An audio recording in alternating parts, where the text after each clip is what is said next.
Hello and welcome to the West London Sport QPR podcast with me, David McIntyre, and former QPR striker Kevin Gallen. We will be talking strikers in a bit. Kevin, how you doing, mate? Very well, David. Yourself? Yeah, not too bad. Have you been on one of your continental jaunts, scouting around Europe, living it up as usual? Well, I don't know about living it up, but yes, I have been, and I'll be going in a couple of days. Going to Germany again. I sort of, hang around Germany quite a lot over the weekends. So I'll be going to Germany. The last game of the season coming up in Bundesliga on Saturday. So I'll be going over there, and that will be me done in Germany until the start of next season.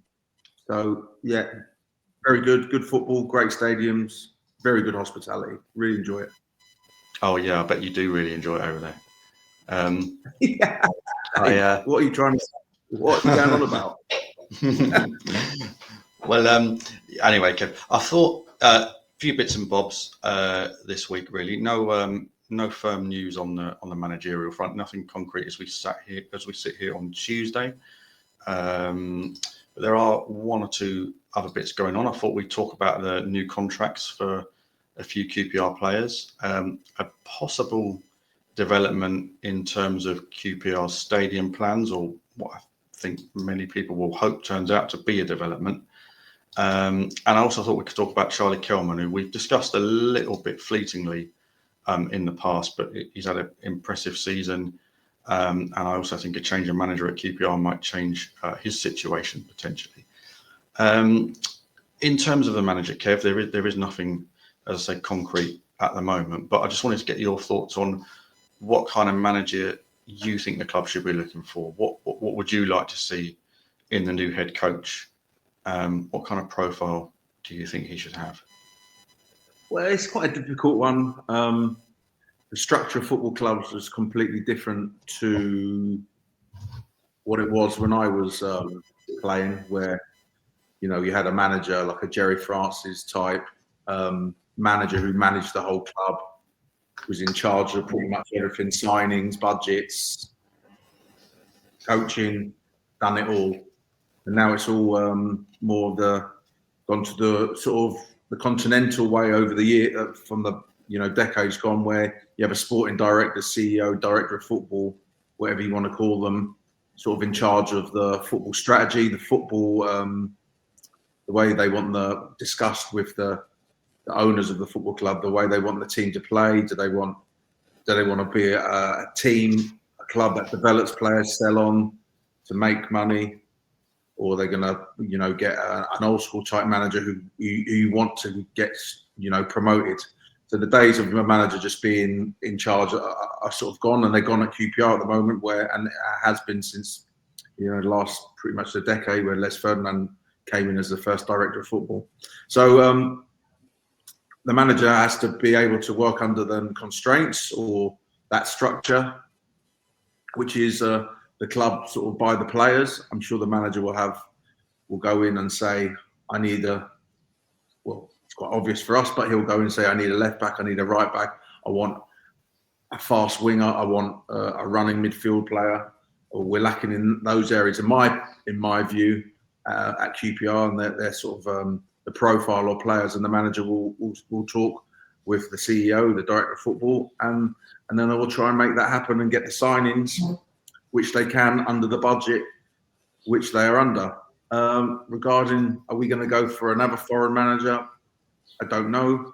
They might do something different and maybe go for an up-and-coming English manager, or a manager being foreign or from abroad, but has actually worked in England before and knows the league and knows that the toughness of the Championship. And it's a very tough league. And other than the clubs coming down who will have the parachute payments, I sort of believe that everyone's pretty much sort of near each other, with a little bit of luck with injuries, and you get solid at the back and get someone up front who can score some goals. I'm going to touch on that conversation in a minute. Then it'd be interesting to see if we go down the abroad foreign route, or we go for someone who's worked in England before. I think it will almost certainly be a manager that's got experience of 3 game weeks. I think that has perhaps been a lesson that's been learned down there. So that doesn't necessarily mean it'll be an English manager. Obviously, it can be someone who's been a head coach somewhere where the team has played in Europe. But I do think it will be that experience of a 3-game week. I think that's a big thing. That's big. Okay, there have been 1 or 2 contracts. There's a bit of contract news which I thought we could go through. Steve Cook first. That's been confirmed. We ran that story a while ago. That contract was linked to his appearances and QPR staying up. So he's under contract for another season. Your thoughts on that? Yeah, well, that was sort of. I think that extension really was triggered in February, from what I can gather, when he played a certain amounts of games. So there was no real shock to me. Do you know what? You do need a bit of experience, and his experience of the 3-game week, whether he can play 3 games a week. He had a bit of an injury, and then he came back and was solid. I don't think he was as good as what he was at the start, and then he's got injured again. So just hopefully the summer off will give him time to heal, and he can get back to full fitness. And I'm sure he will be a decent asset to the team with leadership. He's an out-and-out defender. He knows the league well, so it's a decent re-signing. But it is nothing new. It was this. I think everyone knew when he triggered that appearances in February. I think it was that he was on here for another year. But yeah, it's a good, solid signing, and you need players like that around the club. It's a bad injury he's got though, Kev. I mean, that's and it'll be interesting to see how that plays out. I mean, obviously, good leader. His experience speaks for itself, but it's a nasty foot injury he's got. So I suppose a lot of it depends really on how much he's going to play. And also bear in mind, Kev, that they've got Clark Salter, who doesn't play regularly either. So that's a potential worry. They'll need to get another centre half again, because I don't know what's happening with Jimmy Dunn. But yeah, that injury, is it the plantar fasciitis? Is it that I had a little bit of that when I played, but not to that extent. And it is quite a difficult one to shake off. And it would actually be interesting, but we'll never know. But if his contract was up, would they have re-signed him without the clause of the appearances? Be interesting. We'll never know. But it'd be interesting to, if we could get the thoughts of. Well, they wouldn't say anything, but what would you think? Would they have re-signed him, or would they have moved on for a younger version? I mean, it's difficult. I mean, wages-wise, it would make sense for them to look elsewhere. But listen, he's met the criteria. He's got the contract. I think the bigger issue, as I said, is that injury. So how often he plays now next season, I'm not sure. I mean, I'm not a doctor, I'm not a physio, but I do know that it's not looking good, that injury. It's a nasty one. So that is, and again, the only thing about that is, Dave, is I would say he's on a decent wage, and a decent wage for a defender who's not going to play. I mean, that takes money away from the budget, and we can discuss, and everyone has different views of having that money to buy someone else who will be maybe more valued for the team. A couple of others, Kev. Michael Frey, who there is an option to extend that contract, and they're going to, unless he signs a longer term one, which is also a possibility. And Paul Smith, who they've offered a new contract to. What do you think of those? Well, I think they both sort of deserve another year at least. Michael Frey, he is what he is, but he's big. He's a handful. When he doesn't play, towards the end of the season, when he didn't play a few games, when the ball did go up the pitch, it never stuck. It comes straight back. Whatever we say, and he's not like a bit of a bull in the china shop, but he is effective. He puts himself about. He's a handful for the centre halves, and you can't knock his attitude. He runs and he runs and he gives his all. He ain't the greatest on the eye, but I think he deserves a year as one of 4 strikers. I do feel during the whole season you need 3 to 4 strikers who are capable of playing in the Championship, and and I think he's one of four, and he's a good backup, and he can come in and be that number 9 for a few games, and then come out again, and then come back in, and I think that's a decent signing. Regarding Paul Smith, I thought Paul Smith had a really good season. He actually done better than what I thought. One thing he does give you, he gives you legs, and we've been critical of QPR a little bit for not having much pace in the team, but he is an outlet, and he can carry the ball up the pitch and get free kicks. And we've been pretty good, I think, on free kicks and getting corners and scoring goals from them. So he's always a threat. Do I think he should be starting every week? No, not necessarily, unless they got someone better. But Paul Smith deserves at least another year, in my opinion. His work rate, his attitude, the crowd warm to him because he gives his all. And like I said, he's a threat for a left back because of his high energy, direct style of play. So he deserves another year. I want to get to Charlie Kelman. Sorry, mate, carry on. Sorry, David. His final ball is sometimes a lot to be desired, but what he lacks in that, he gives you in other aspects of his game. Agreed, definitely. I do want to get to Charlie Kelman before we finish, Kev. But before that, a lot of our viewers and listeners will have seen a potential development in terms of QPR's stadium plans. That's how it's been interpreted anyway, as possibly relevant to that. For those who don't know, I'm referring to Christian Nari, the Chief Executive of QPR, who's been appointed to a new board advising Hammersmith and Fulham Council on driving growth in the borough. I've been looking at some of the reaction to this. It's quite interesting. And it's understandably being seen as, automatically a very good sign for QPR in light of the pursuit of a new stadium, or potentially, as many would like, perhaps an upgrade of Loftus Road in some way. So I thought it was interesting, and I thought it was just worth perhaps touching on.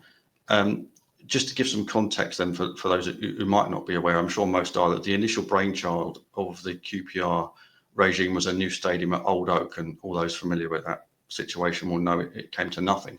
And if you think QPR under the current ownership have mishandled transfers and finances, my God, that's all been very skillfully handled compared to how they went about the Old Oak situation. Now, since then, there's been a lot of talk about the Linford Christie Stadium. Again, most of our listeners will know this. That's problematic for a number of reasons, and one of those is the council's hostility in general to the QPR regime and suspicion about their motives. I mean, at one point, we've even seen the council take the extraordinary step of essentially saying they wouldn't work with QPR's owners because of suspicion about their motives. And personally, while I don't think that stance is entirely unjustified, it did seem to me to be a bit strange, given that this was a council that had dealt with Roman Abramovich and Mohamed Al Fayed and didn't raise objections to the ownership of Chelsea or Fulham at the time. And Ruben and Tony, for all their shortcomings, are two decent men, and certainly not in that mould. So the difference in the council's rhetoric seemed pretty off to me in that sense. But anyway, there's been a bit of a standoff, very little in the way of good communication, and so now a link so strong between the club and the council seems significant, and it possibly is. Now, I do think some other more historical context should be added to this because it is important. The council's hostility to QPR's owners actually predates the current owners, and by that it goes back to the Chris Wright era, and that hostility, how as opposed to how it's perceived now by fans, because the council stance is, I think, doesn't exactly please QPR fans, but back then I think it was welcomed by a lot of QPR fans because it could be argued that it protected the club. And what I'm talking about here primarily is in 2001. Before some of our listeners were even born. And that was some year, by the way, relegation to what's now League One, administration, talk of a merger with Wimbledon, and also very serious proposals to sell off Loftus Road and relocate QPR out of the area entirely. And one of the prospective buyers of QPR at the time wanted to do that and was strongly supported by Chris Wright. And I should add the then director of football as well, Jerry Francis. Oh, yes. Going back to that period when we were both a lot younger, Kev, now the council were determined to stop that sale of Loftus Road happening. And I must add that was after they'd been superbly lobbied by QPR First, the supporters trust that had been set up around that time. And I did a story, I think for one of the tabloids or maybe the Evening Standard, I can't remember now, that basically the council wouldn't allow this proposal and would make sure that Loftus Road could only be used for football. And in response to that, the financial backers of this proposed takeover pulled out and the whole thing collapsed. Chris Wright wasn't happy. The would-be new owners were pretty irate. And I wasn't flavour of the month down at QPR and not for the first time, and it certainly proved not to be the last. So anyway, how does this relate to this Norwich situation? Well, I think it's worth remembering that QPR and the local council being apart from each other is more than about squabbling over Old Oak and the Linford Christie Stadium. This advisory board is about driving growth in the borough. Now, while a stadium, it could be argued, and QPR have tried to argue this point, might help with that growth, a stadium sale and use of the site for something other than football, which the council have historically been opposed to, would also bring in some revenue and opportunity, wouldn't it? So again, going back to 2001, while the majority of councillors took the position they did, I also heard a significant minority, they were a minority, but they were significant, who were saying, well, hang on a second, why should we as a local council limit our options like this and rule out that site being used for something else? Why are we closing the door to this kind of revenue potentially? So in the context of QPR now being in a position to advise on the council maximising opportunities, I do think that's worth just being aware of. Now, with all that said, the bottom line here is that unlike their predecessors who in many ways I think are responsible for the limitations and difficulties the current ownership are dealing with, this lot have sought to keep QPR in the borough. That is their position, in fairness. And this development is consistent with that. So if you're going to pursue this course and, dare I say it, right some wrongs of the previous approach to all this, then, links with the local council seeking to be a major presence in the community is exactly the right way to go. It's consistent with an ownership that wants to keep QPR in the borough, wants to improve relations with the council, which is very necessary, and wants to make a strong case for QPR's long-term plans. And, again, going back to 2001, I often heard councillors at that time describe QPR as the jewel in the crown of the borough. It was a term I heard a lot, and Rangers had fallen on hard times then, but had been such a major part of the area during decades where Fulham had floundered. And now the tables have turned and QPR aren't thought of in anything like those terms. And we've seen that with some of the things the council have said. So anything I think that can swing the pendulum back is really important. And I've long said this, that any owner of QPR that secures the future of the club at Loftus Road or as nearby as possible would be doing the most important thing they can possibly do for that club. And whatever mistakes this regime have made, and we all know there have been many, if they were to achieve that, then I think it would wipe out everything else that's gone before. So, training ground done, do the next bit, and that really would be quite something. So it's interesting to see how that develops, if indeed it develops at all. Anyway, Kev, Charlie Kelman, before we go, had an amazing season for Leyton Orient. He's done so well. We've talked about him before. I've said I thought that it's likely that he'll be sold. I did say that when I perhaps thought that the current manager, the previous head coach, would start next season. I did think that at the time. He's not here now. I think that potentially changes things for him. What do you think? Is he someone who we could now see make an impact next year? Based on what you've seen of what he's done at Orient, can he make that step up from League One? Well, I'm a great believer if you can score goals in any league, you can score goals. And the League One is obviously not as good as the Championship. Every step up is a lot harder. But we spoke. You told me to have a look at his goals. I've been looking at his goals on the computer there just half an hour ago before I come online with you, and he scored a whole range of different goals, really good finishes. Headers, getting across the face of defenders, tap-ins, shots from outside the box. Looks to have very good technique in his right foot, where he can bang the ball hard and low into the corner. I believe he needs to at least get the whole of August. I think the new manager, they have to give him a chance and say, there's 3 or 4 games at the start of the season. You're playing. Let's see how we go. Because he deserves it. You don't score that many.